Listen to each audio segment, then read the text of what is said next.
Iran adalah sebuah negara yang majoriti penduduknya berbangsa Parsi dan menganuti ajaran Syiah Imamiyah. Terkenal pada hari ini sebagai salah satu negara yang anti kepada penubuhan negara haram Israel, Iran menariknya mempunyai populasi rakyat Yahudinya yang tersendiri yang merupakan masyarakat Yahudi Parsi yang telah mendiami tanah negara berkenaan semenjak lebih 2000 tahun yang lampau. Dalam video kali ini akan dikupaskan berkenaan dengan masyarakat Yahudi Parsi dan sejarah kemunculan mereka di tanah yang dahulunya terkenal sebagai pusat bagi agama Majusi ini.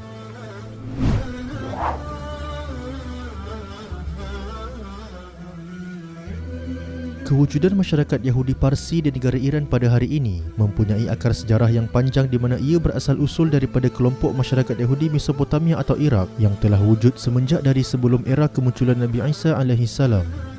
Memilih untuk kekal menetap di Iraq meskipun setelah dibebaskan daripada cengkaman perhambaan di Babil, komuniti masyarakat Yahudi Mesopotamia ini kemudiannya ada yang berhijrah ke timur iaitu wilayah Isfahan yang merupakan kawasan yang terus-menerus menjadi jajahan takluk tamadun Parsi untuk kebanyakan waktunya sehinggalah ke abad ke-7 Masihi.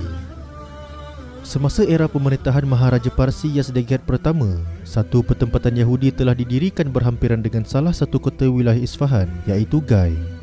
Terletak beberapa kilometer di barat daya kota Gai, kawasan pertempatan Yahudi ini kemudiannya telah berkembang sehingga menelan kota Gai itu sendiri dan membentuk sebuah kota yang baharu dikenali sebagai kota Isfahan. Pada ketika Khalifah Umar bin Al-Khattab melancarkan kempen jihad menentang Empayar Parsi, penduduk kota Isfahan yang majoritinya terdiri daripada orang Yahudi telah memilih untuk memihak kepada pasukan tentera Islam.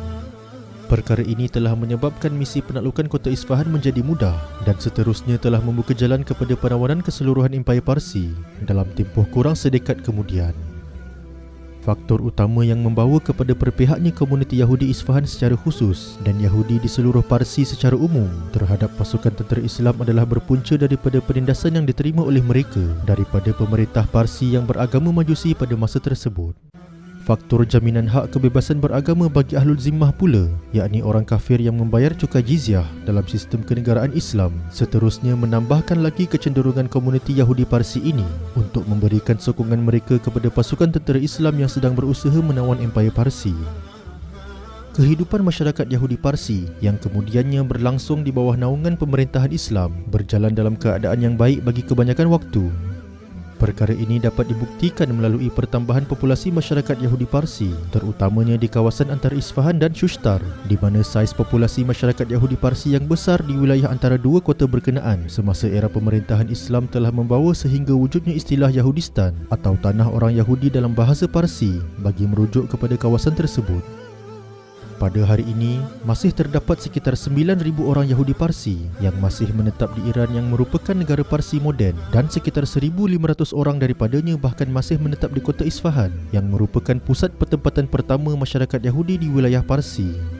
Kewujudan masyarakat Yahudi di Iran ini, terutamanya di kota Isfahan, dalam keadaan terdapatnya ideologi Zionism yang galak mempromosikan perpindahan masyarakat Yahudi dari seluruh dunia untuk menduduki secara haram tanah milik rakyat Palestin di Palestin, mengingatkan kita seluruh umat Islam tentang betapa pasti akan berlakunya peristiwa akhir zaman yang pernah disabdakan oleh Nabi Muhammad SAW, iaitu Yatba'ud Dajjal min Yahudi Asbahan 70,000 alaihim at-Tayalisah. Dajjal akan diikuti oleh 70,000 orang Yahudi Isfahan yang memakai toyalisah, iaitu sejenis kain selendang Yahudi. Hadis riwayat Muslim.